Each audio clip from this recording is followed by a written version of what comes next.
We back again, man. It's the Real Camden Podcast. It's your host, Kobe Boykin.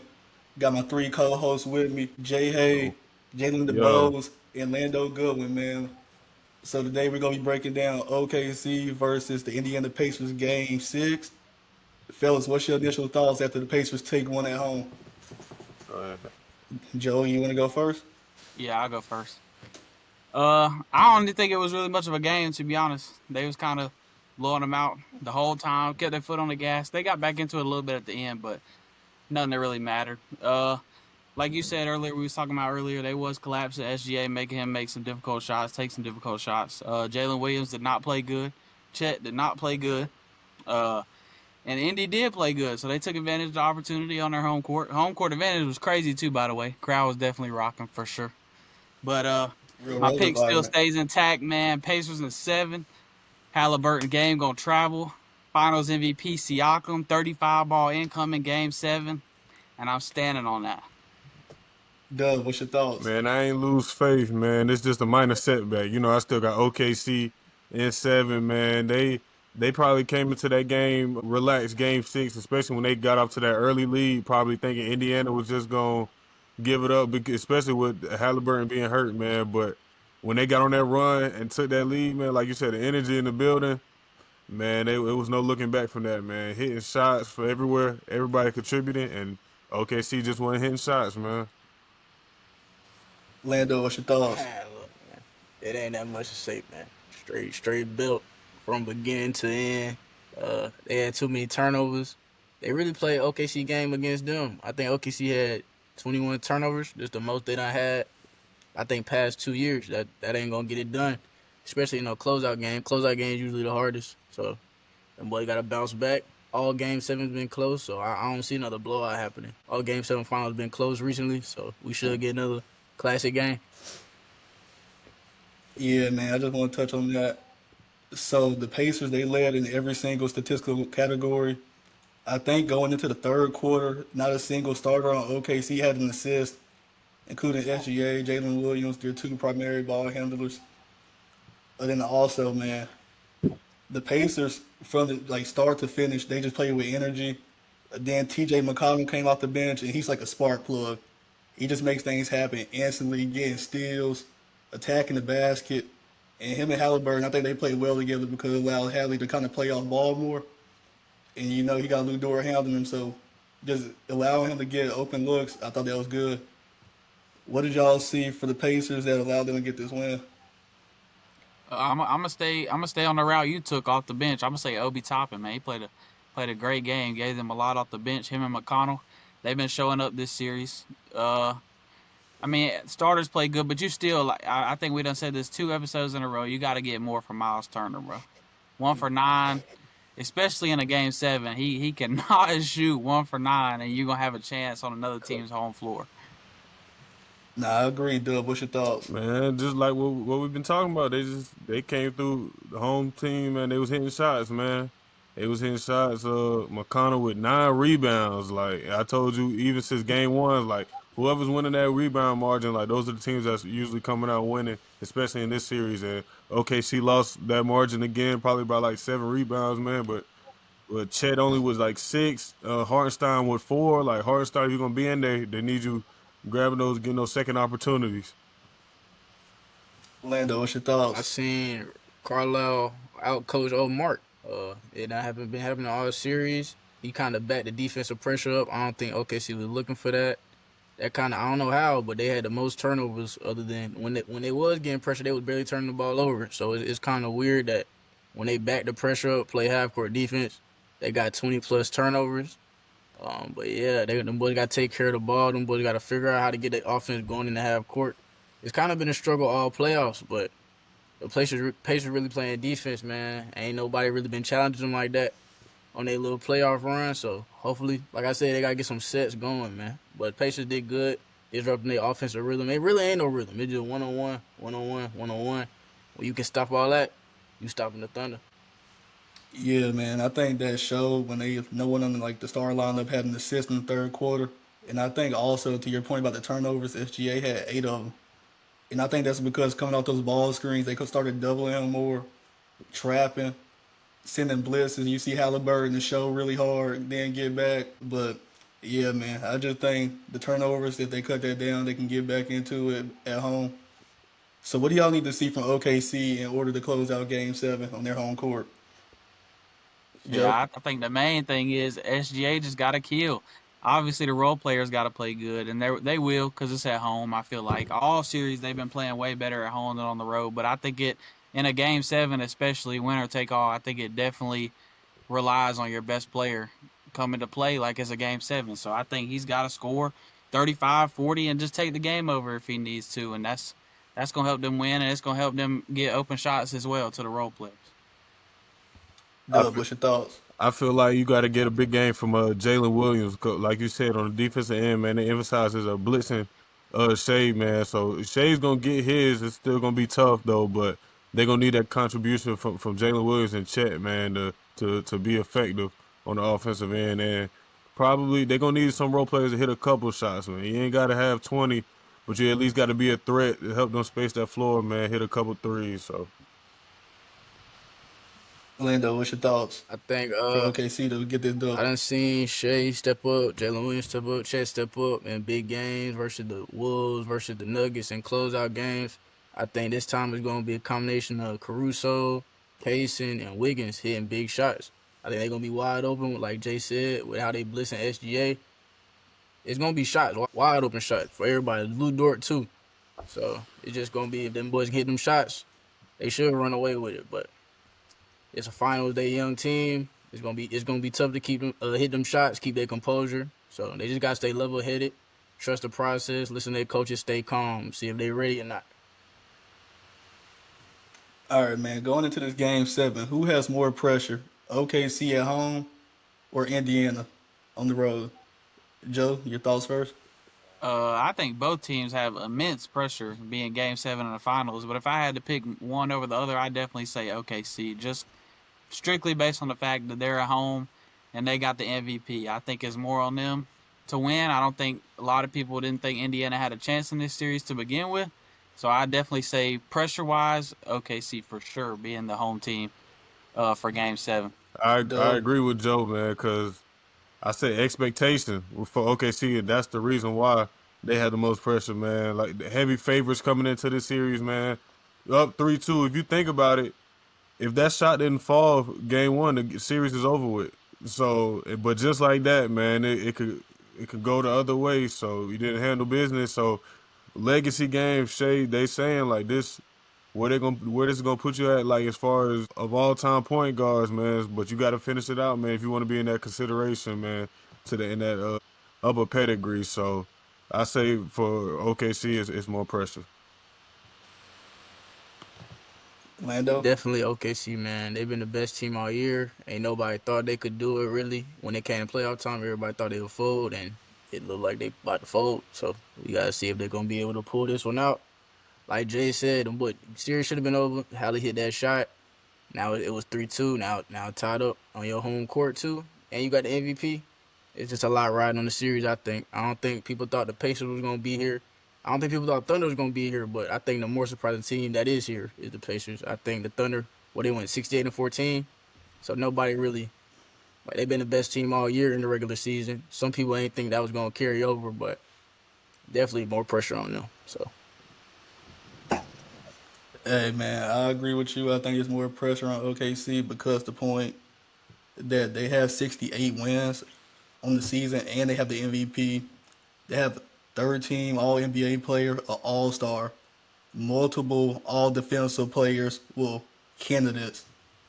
And like you said, they were the overwhelming favorites coming into this series. No one really gave the Pacers a chance.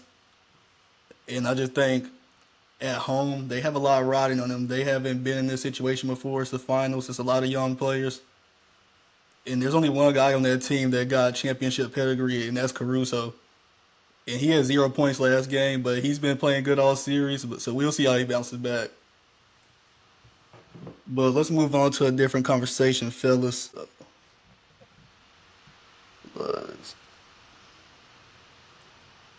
All right, Ace Bailey draft slide.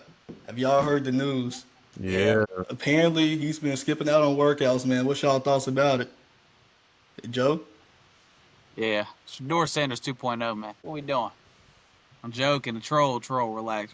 But nah, I don't think obviously he's a top 3 player and he feels that way, but I don't think he should be. I don't think he's good enough to be skipping workouts voluntarily, especially for teams that could need him and use him. He could impact. Right now, I don't know what he wants to do or what his situation is, where he wants to go, if he's got somewhere in mind or what he's got going. But I mean, just do the workouts, bro. It's part of the draft process. They want to see what you could do. They want to see how you fit with their guys and their coaching staff. So, I mean, unless you got some master plan that you're trying to get somewhere, I mean, just do the workouts. It doesn't make much sense to me. But if he slides, I mean, I definitely see why, for sure. He's a great talent, but you got to be a good person too. No, I agree with Joe, man. I find it crazy. Like you work your whole life to get to this draft point, and like he said, there's a lot of greats that went to their workouts and stuff like that, man. You just don't know. Teams want to see that competitive nature too, man. At the end of the day, you just going to play basketball and talk to GMs and coaches, man. They're not asking you to do anything out of the ordinary or that nobody else has done. I think it's gonna hurt them with a lot of teams like Shador, man. When teams think that you are what's the word I'm looking for, man? Arrogant. Yeah, things like that. They don't like that, man. They want to see you compete. Lando, your thoughts? I'm not saying I agree with what Ace is doing, but I can see kind of where he's coming from. I feel like when you've been a highly recruited athlete all your life, you kind of know what you can do at Rutgers. All the scouts got the game film. As me personally, I would go do the workout, but I heard he skipped the Sixers recently too, but that's because he'll be behind who? Maxey and Embiid. He want to go to a team, I feel like, Paul be that George. man. He want to go to the Wizards that maybe don't got like a leading scorer. He want to go to a team like that where as soon as he step in, he could be that number 1 option. But that's my take on it. I don't think it's right. I don't agree with what he's doing, but I can see where somebody may be in his ear. And I heard Sharif Cooper Pop's his agent. So, yeah, I'm not surprised, honestly. Yeah, man. Speaking on that, so apparently there's been rumors from his camp and his agent is Sharice Cooper's dad. This is his first big client, apparently. So I don't really think he's handling the process well with Ace giving him the right advice, especially considering, Sharif isn't in the league right now. Oh shit. Like, let's chill. Damn. Like, we know that, though. Like, we know shit. that. But going on further, they said that Ace views himself as the top 3 player in this draft, which he probably is. Yeah. Then also, I heard rumors that there's teams like New Orleans and the Nets that could be potentially trading up for him. And I heard that he wants to be in the Eastern Conference as well. But do y'all think that will affect the way teams view him, or you think as a prospect his talent is too much? Yeah, like what draft prospects coming in with all those demands though? Like, what they doing at? Now, we done seen draft prospects coming in with the man before now. Like that, give me an example. Then. Caleb Williams. Oh, we talking about. He said he wanted ownership in a franchise. But he still ended up going to number 1. Like, they ain't care what that is. I know. He said he ain't want to go to Chicago. And that's who Ace think he is. And he's not, but that's who he think he is. He said he's the best player. Well, he think he's a top 3 player. I ain't gonna say the best player, but he's not a top in 3 his player? mind, he probably views himself. Nah, he is. I mean, yeah, talent-wise he is, but hey, VJ Edgecombe is kind of close, bro. I ain't gonna lie to you. You check the film, you check the numbers. I'm a big VJ Edgecombe guy, bro. I feel like he gonna have a big season. I ain't gonna get into that Jordan to see for himself soon. But how do y'all feel about her as a player, her impact on the WNBA? Joe, your thoughts? Yeah, I just think she's the greatest player of all time. Accolades aside, just pure talent, bro. You can't tell me nobody fucking with Kayla Clark. Sorry, censor that. But yeah, I just think her talent is here, and the rest of the WNBA might be here. But yeah, definitely franchise changing, culture changing. That's why all the eyes are on the WNBA like they are. I don't want to hear nothing about nobody else. It's because of her. All that other stuff aside, I'm a Kayla Clark fan. Shout out to her. Definitely culture changing for sure. Lando, go ahead. No, what's your thoughts? Go ahead, Lando. Go ahead, Dub. I'm gonna go last. Jay Hayes, my man, you are right on, man. Cause you just got to think about it. Like, there's nobody in that league as talented as freaking Kayla Clark. Did y'all see what she did the other day, Lando? I seen, Four threes in a I row. seen, dog. Who doing that? Reggie Miller, on some Reggie Miller's type shit. Yeah, who out here doing that in the Respect. WNBA, man? She Respect. is the WNBA. No disrespect though, but like that's what she's bringing all the attention. Like I said, her views on games be triple, quadruple what other impact games are, man. So coming in, if she didn't get injured, that Indiana Fever team will only have like 3 losses right now, man. But they was on the run. They just dropped the best team in the league, man. So she's making a big impact, man. Man, I just want to speak on that real quick about the viewership.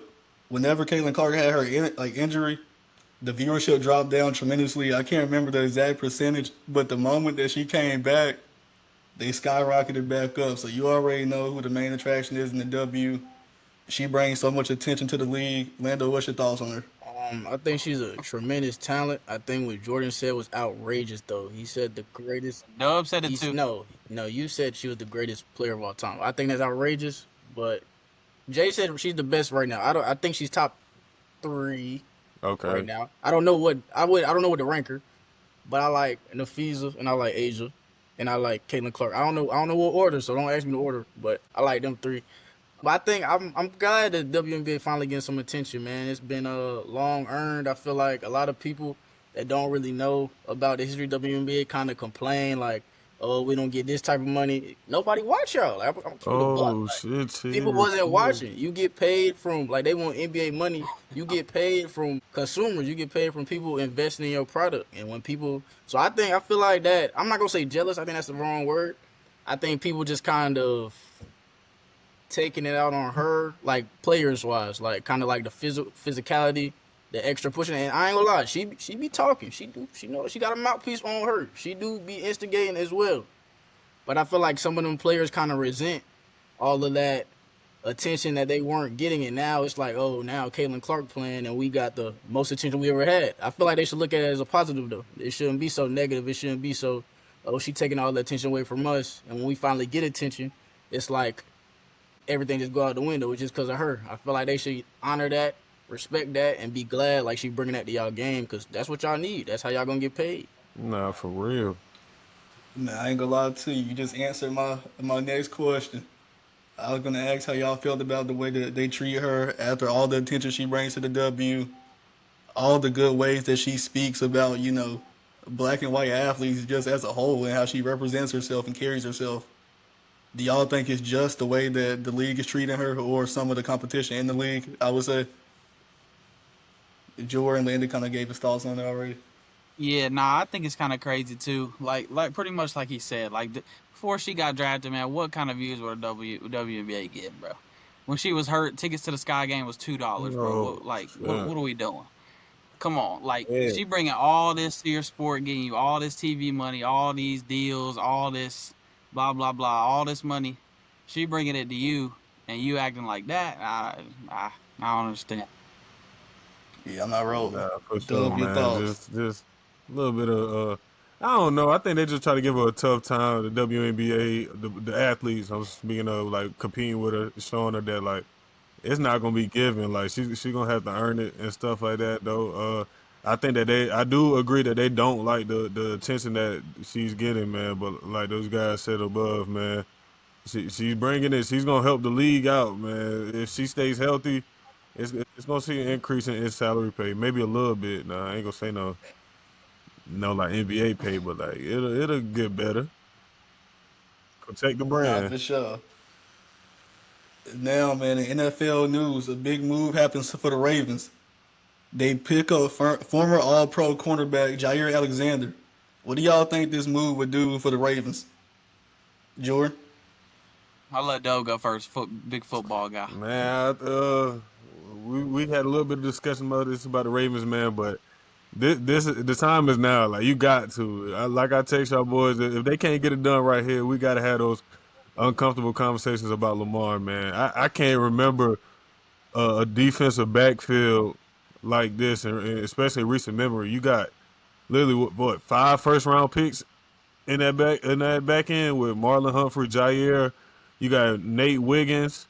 You got Malachi Starks and Kyle Hey, Kyle Kyle Hamilton, come on, man. With Roquan Smith, a top 3 middle linebacker, and a fierce D line, it's like That that would. defense is almost guaranteed to finish top 3. So it's like Lamar, Derrick Henry probably got another year or two of a good solid production, man, before he had to slow it down a little bit, man. So I think he got all the weapons and stuff to succeed. I think they're the Eagles of the AFC, talent wise, loaded up, man. They can beat themselves, man. Joe, your thoughts? Yeah, I like Jair. I think when he's healthy, he's definitely in the top 10, 5 to 10 DB. Am I crazy for No. that? But I think he's definitely elite for sure when he's healthy. It's just him staying on the field is the biggest issue. But I agree with what Dove said. I think as long as the Ravens stay healthy, which is never fully guaranteed in playing a sport like that, but I think as long as they stay somewhat healthy and keep all the pieces together, I think they're definitely a shoe-in for at least AFC Championship. And I think they do got the talent for sure to make it to the Super Bowl with that pickup too. Lando, another football guy. What's your thoughts? Lamar probably my favorite quarterback to watch in the league play. I feel like if he don't get it done this year, them conversations gonna get nasty. They're gonna get real nasty. So I really hope that he can will this team. When he had the best first half versus the Bills, he shot out in the second half, drop pass by he who must not be named in the end zone. You know, that's a dub right there. But we're not gonna talk about that right now. We're gonna talk about the Jair pickup. Oh, we're gonna talk about it in a second. I think it's All right, a keep it great going. pickup, man. I think he's a top 5 corner when he playing, when his head on straight. They college teammates. I know the morale gonna be high. I know Lamar like to pick up. I know Jair like to pick up. So hopefully that work out. Hopefully they ball out, man. See some wins. See hopefully a Super Bowl push. All right, man. Speaking of the Mark Andrews drop, Isaiah Likely, Coastal Carolina alumni. What do you look to see out of him this year? Do you think he becomes more of that tight end one role instead of Mark Andrews to help Lamar out? Give me y'all thoughts. I think that's tough to say because of their style of offense. I don't know what good he is in the blocking game as far as run blocking. So I think they're gonna keep that mixture of how they had it this season as far as what packages that he's in there for and stuff like that. That's why I think Mark Andrews get a lot of the 1 reps is because he can do both ends of it as far as get out for the pass and also help in the run game, which we all know the Ravens love to do. Yeah, Lando? I'm pretty much with him on that, but I could definitely see him taking like the next step, getting more targets, more packages for him because the talent he got is crazy. But like you said, Mark Andrews, veteran guy, good blocker. I think you pretty much keep both of them for sure, getting equal targets, I say. But I could definitely see Likely getting tight end one like numbers for sure. Lando, your thoughts? I think that they gonna kind of roll with the 2 tight end thing. I think Mark, he been there for a minute. They gonna keep rolling with him. They don't want to interfere with none of that. They probably paying Mark significantly more than they paying Likely. So that always play a part. You ain't about to just start Likely, leave Mark on the bench when he making 30, 40, or 50, whatever more he making than Isaiah Likely. So you gotta take that in consideration always. But I think Likely to that last this past year, honestly, talent wise, production wise. So hopefully they find more ways to get him the ball. Hopefully he keep finding more and more targets. And when Mark ready to hang it up, that'll be Lamar's best friend. You had a comment earlier saying that basically they have become a team that has to beat themselves. So with that being said, what do y'all see the Ravens finishing on the season? What do you think realistically their outcome for the season will be? I think they'll have Dub, you wanna go? I think another double-digit win season is is very likely to happen, man. And I think it's gonna take them. They're either gonna have to beat Josh Allen or Mahomes, man. But I think they can. I think this year they have a great chance to get to the big game, man, if they stay healthy. So Joe? Yeah, I'm rolling with that. I could definitely see Super Bowl for sure with this roster. I don't know who comes out the NFC, but as far as the AFC, like you said, it's always going to be Lamar, Pat, Josh, Joe, somebody in there. But I definitely see them winning probably 11, 12 games, winning the division for sure. But I do think it's Super Bowl or bust with this roster. Lando? What's your Definitely thought? Super Bowl or bust, man. It should be no other expectation for his roster. Lamar should have no other expectation for himself, for this team, with the talent that they got. Nobody in that organization should have any other expectations other than winning the Super Bowl or it being a failure on the year, man. For sure. Yeah, man, I agree with y'all. I think it might be Super Bowl or bust, just because the expectations and the narratives they have already kind of started putting on Lamar, saying that he has two MVPs but no Super Bowl, so it doesn't really matter yet. Even the pressure he's been putting on himself, saying he's gotten everything but that Super Bowl, and that MVPs kind of don't really matter to him anymore. So, To add on to that real quick, man, another reason I think it's Super Bowl or bust is just like the contract they gave Jair Alexander. Like that had to be the pitch. Like the going rate for cornerbacks right now is $20 to $24 million, and we said he's between 5 and 10 as far as cornerback wise, and he's getting paid about 6 to 8 million. So that contract just tells me that like the pitch to him was, let's go, come on, compete for a Super Bowl, and then if you stay healthy, big contract might be awaiting for either here or another team, man. Sure. nah, that's a good point. That's a good point. So, if Lamar doesn't win the Super Bowl this year, what do y'all think the conversation would become for his legacy? George?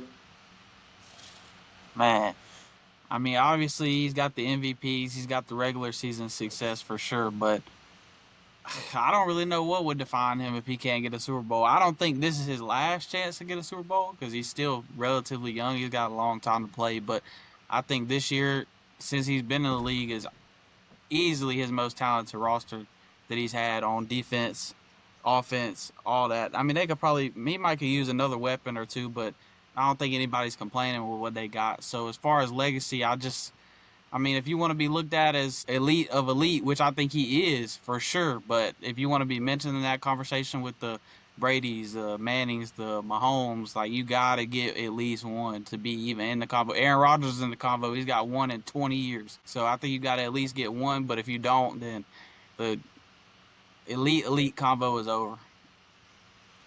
Wait, Lando, your thoughts? I think that they always gonna leave you out of them conversations you want to be in if you don't get at least one. Like Jordan said, I don't think this is his last chance, but I think this is his best chance. So Sure. I think he should pull it out. I think they got the talent. I think they got the pieces. I think that this year it could all come together, and then it's just other players being put above him currently that have Super Bowls that should not be put above him, that have won Super Bowls at the quarterback position. Oh, Jalen Hurts. Even some that haven't won Super Bowls at the quarterback Would you like to position. name them real quick? Even some that haven't won are being put above him. Some in his own conference are being put above him that have not won Super Bowls either. So I just feel like this is a chance to redirect that narrative and get something done, shut them people up. J Dub, what's your thoughts? Man, like the time is now, man. The time is now, but it'll definitely leave a stain on the legacy. If he doesn't win this one though, but I still think like we think that gold jacket Hall of Fame is still in reach. Already having those MVPs at a young age though, but I think his best window is to win within these next 2-3 years, whatever. Because like his playing style, I don't know if that's the playing style where it's gonna be real successful when you're at the age of 34, 33, whatever, getting up like that. So I think while he's still in his prime athletically, man, they gotta make it happen. So, speaking of the ring culture, how do y'all feel about the conversation that's been going on? Do you think not having a ring really defines a player's greatness? Or do you think everything else they did throughout their body of work, like all the other accolades, could still put them above someone with a ring? I just don't see evidence of that being the case in a lot of debates, man. I don't never hear about people without any rings, like either being in the top 10 category. Most of all sports talk, like whatever, depending on whatever sport you hear, man. So, and I think social media had a big impact on that, man. Like you said, when people want their arguments and they want to compare to other players, man, that's the go-to. So, Joe? Yeah, I agree. I think, especially in sports, winning is everything for sure. Like you can have all the individual success in the world, all the MVPs, but if you don't bring it home for your team at the end of the day, like what's it really matter? I think to be looked at, like I said, on that higher pedestal, I mean, you got to win at some point. Like you got to bring it home for the city you play for your guys to be even thought about being in a conversation of elite. Lando, your thoughts? I feel like when talking about rings, context always matters, man. It's always situations, it's always injuries, it's always something that may not be the case for another athlete. And I feel like it's more of a team game than people give it credit for. If you want just championships to be the top placeholder for who's the GOAT, who's not the GOAT that they respect the sport, go run track, go play tennis, go play golf, go do something where it's not no team. Then you can see who's the best pound for pound, individual to individual. When it's a team sport, your team has to be the best. It's not just you. It's got to be your team performing at the best in the world. I just feel like people should just use context, take everything with a grain of salt when talking about rings in any sport, honestly. I agree. I definitely agree the context matters. There's teams that got rings from 1960, 1970, the 80s.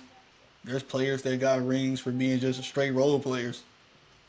But yeah, the context definitely matters. Competition, your role in the team, the roster, everything. But all right, time to take the time to highlight our guy Lando Goodwin with the North Greenville Trailblazers. They did some community work in the city of Greenville. How was So that? really, we put down mulch at the zoo. I ain't go to this one. I don't really know what community service that was for. I'm gonna get to the real community service that I did. So the other one we did was we painted for rails. We was painting rails. They was a little old, a little busted at the Falls Park. It's a popular park downtown, and that was cool. I mean, I don't know that much about painting, but it was cool. It was hot out there though, but it felt good seeing people, smiling like, "Oh my gosh, y'all fixing this up. That's so nice." But the one that really got to me was it's something called Meals for Wheels. It's this is kind of everywhere in the state. I don't know if it's everywhere in the country, but I know like we delivered not us, but the whole company delivers to 1,600 people in Greenville County. And so basically it's like anybody can sign up. Like I can sign up, y'all can sign up for just a meal and you'll get like catered meals. I'm not gonna say they're the best meals, but there's something for people who maybe don't have nobody to support them, people who live at homes who don't got nobody to cook for them. It's just certified meals, a guaranteed meals that come whenever they need. You had all the essentials in there, everything you need for hydration. So that was cool. That felt like we really made a difference, man. It felt good. I ain't gonna lie, man. Nah, that's Yes, what's up. sir. That's what's up, man. How y'all feel about that? Yes, About sir. the Always, community Yeah, work? always good to give back to the community, man. Shout out to them guys. Yeah, man. Shout out Greenville community, man. Shout out my boy Landon, man, making a difference, Yeah. bro. Respect. So speaking of your work with your teammates, the Trailblazers, do you feel like this helped kind of bond you guys together more outside of the So field? we got a new head coach, and he came from Limestone. He bringing a bunch of new players, bunch of new Limestone players, bunch of new just players from everywhere. So I feel like this kind of let everybody know what everybody's about. Let everybody know what we really stand for, how we are off the field. Because, we got workouts all day. We tired. Got practice all day. We in the heat. You don't really get to see your true, authentic selves. But outside of that, when you giving back to the community, I feel like you can see more of, like, what somebody really about. So I think that is bonding us closer. Hopefully that translates to success on the field. Question real quick, man, about while you on that North Greenville football. You guys had a big transition this offseason, like you stated, man.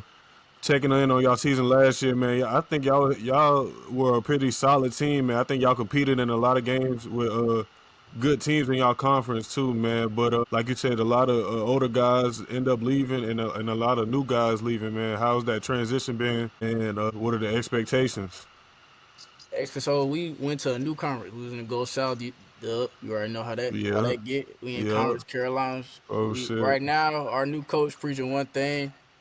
That's national championship, and I fully agree. It's the last year. I definitely want to be a part of something. I ain't never won no championship, so I at least want to get the conference championship for sure. For sure, want to get that one, and I feel like we got the pieces to do it. I feel like we got the coaching to do it. So the transition, it's been new. We had a pretty older coach with us, Coach Farrington. Now we got Coach Garner. He's pretty young. He played in the league, Miami Dolphins, for 7 years. So he bringing a lot of new energy to the team. We excited. They excited. We can't wait to get ready to roll. What's your receiver comp, man? Me? Yeah, Myself? what would be your receiver comp if you on the field, man? I got an idea of what I would say, but I don't know. I Y'all, ain't see you get active in a little while, man. I think you were you go get it after the kick. He can also go get a contested ball though, but I think he catch a slant or something, go make it be hard to tackle.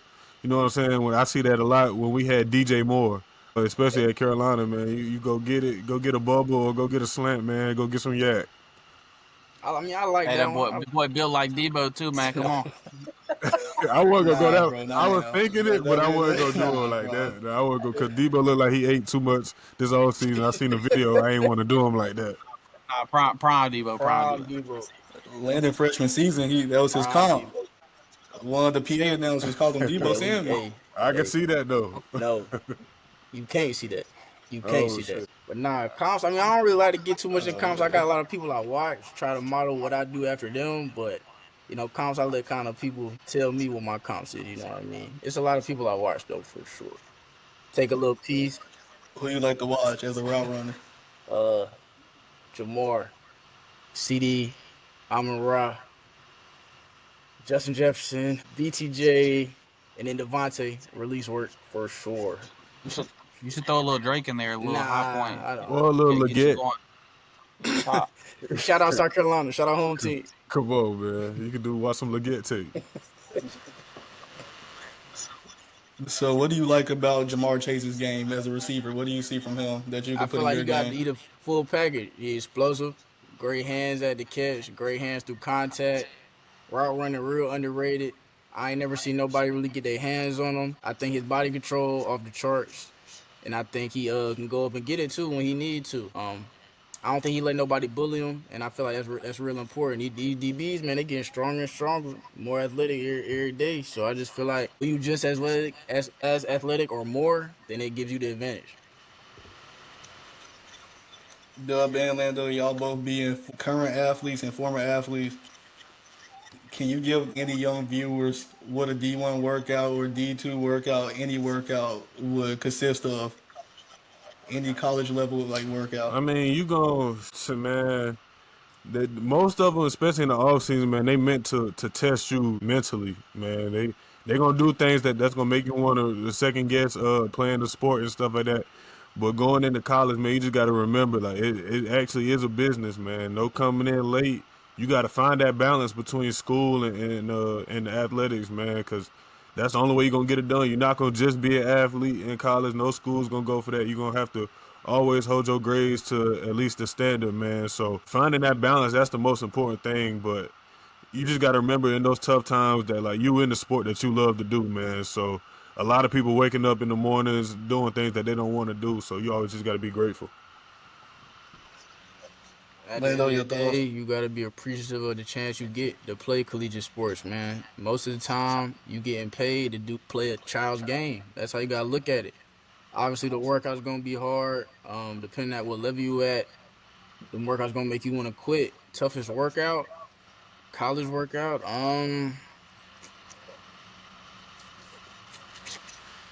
Probably 110s. I think we had 20 in a row when I was at Presbyterian College. I think Man, you had. when I was at Alabama with Nick Saban, man, bro, we had to do those 110s, man. I was like, yo, Go Nick, you count. tripping, Lando, so I can relate because I know what you're talking about.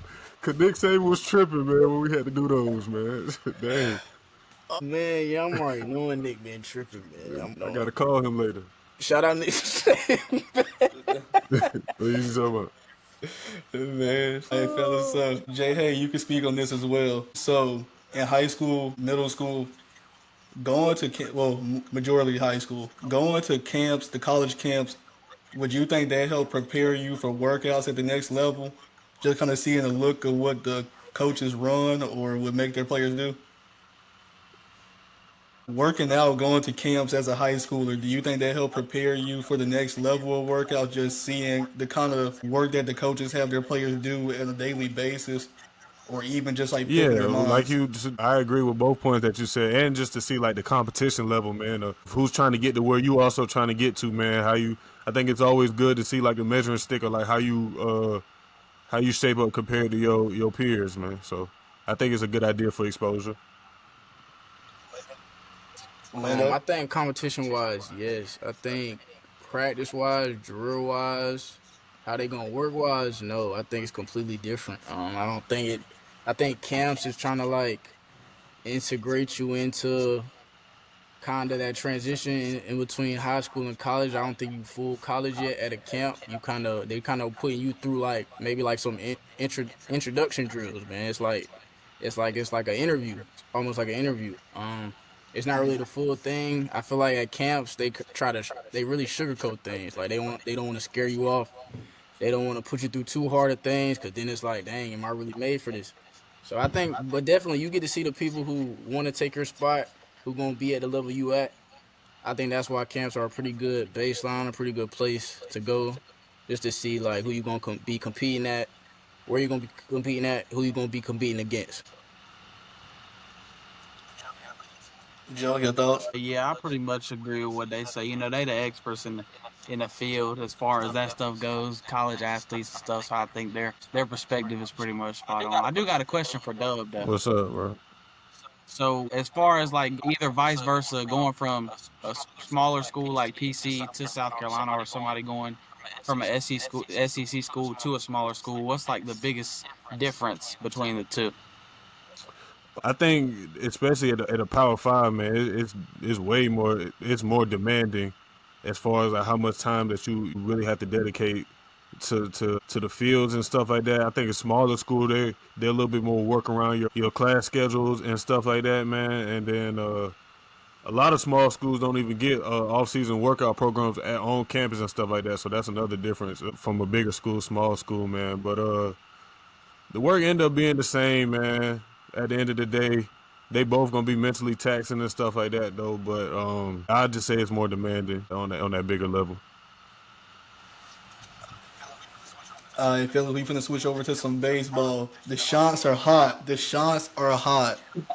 Coastal Carolina versus LSU. The Shots have gone on another Cinderella run, but we all know they have been built for this. What do y'all think happens Sunday? No, my bad. Saturday. Go ahead, Joe. Okay, Joe. You got baseball, go. man. I'm on the coastal train, man. I actually think they gonna pull it out, man. I wasn't a believer at first, but the run they're on, the support they're getting from their fans, and from a small town like this, traveling all the way to Omaha, packing the stadium out. I think the level of like competition they played all year came good for this moment.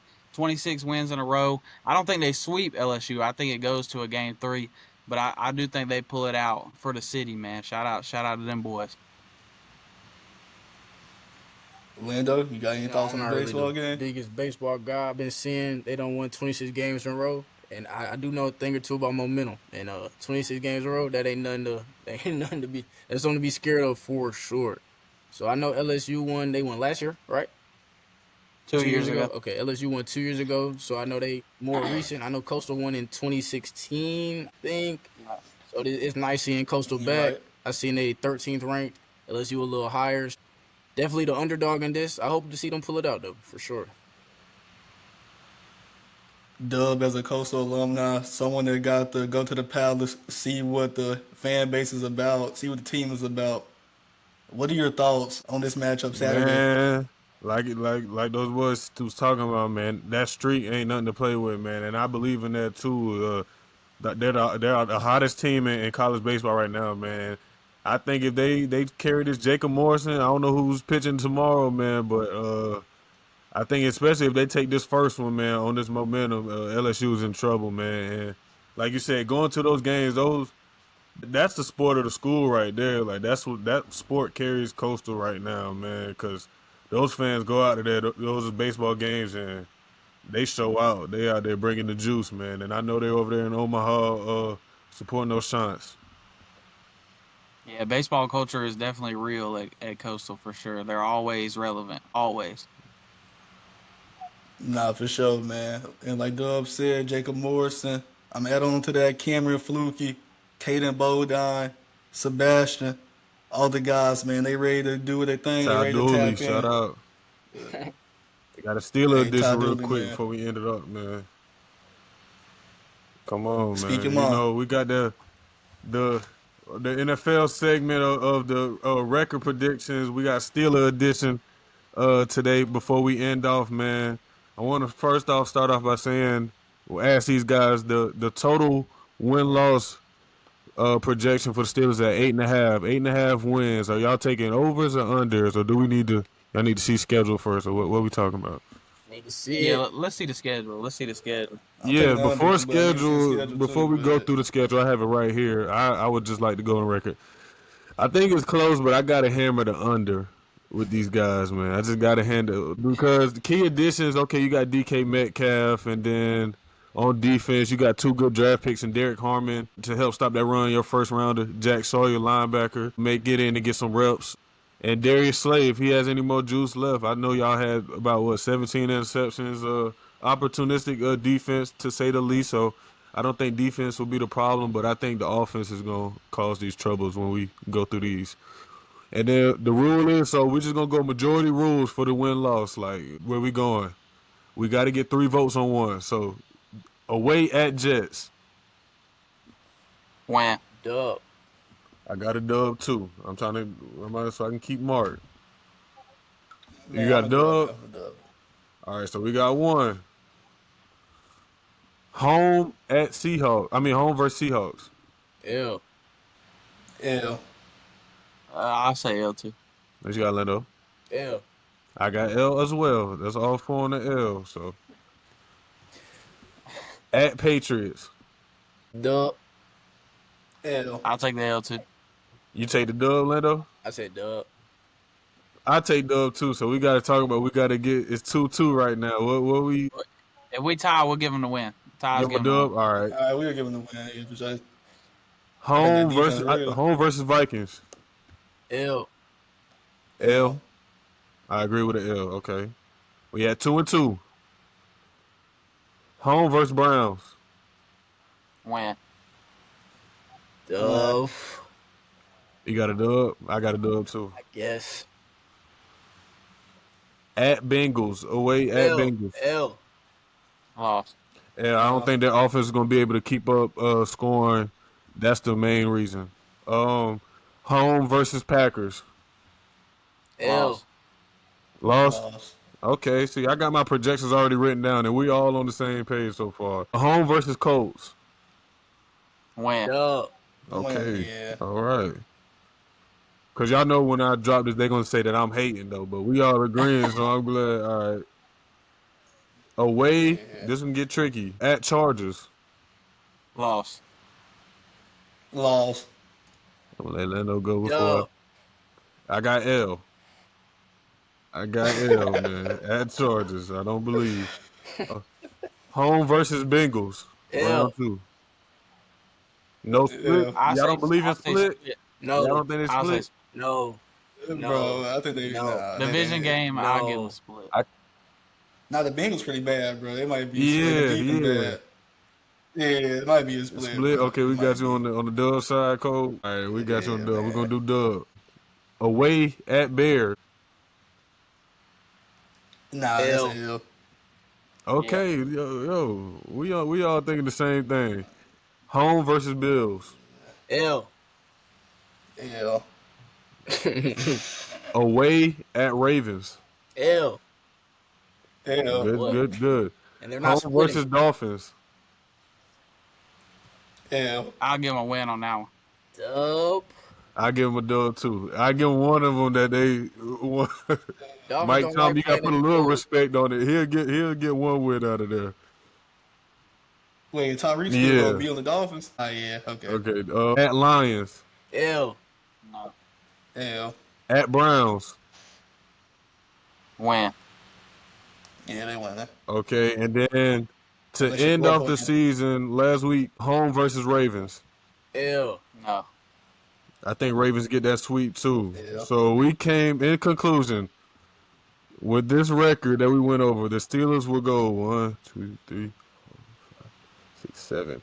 7-10. So that is the under. That is what the Real Camden Pod has projected. So all the Steelers fans, don't just come at Jalen the Bowles. You see all the handles right here, because we all came to mutual agreement about this, man. Aaron Rodgers, we're not believers. We're not believers.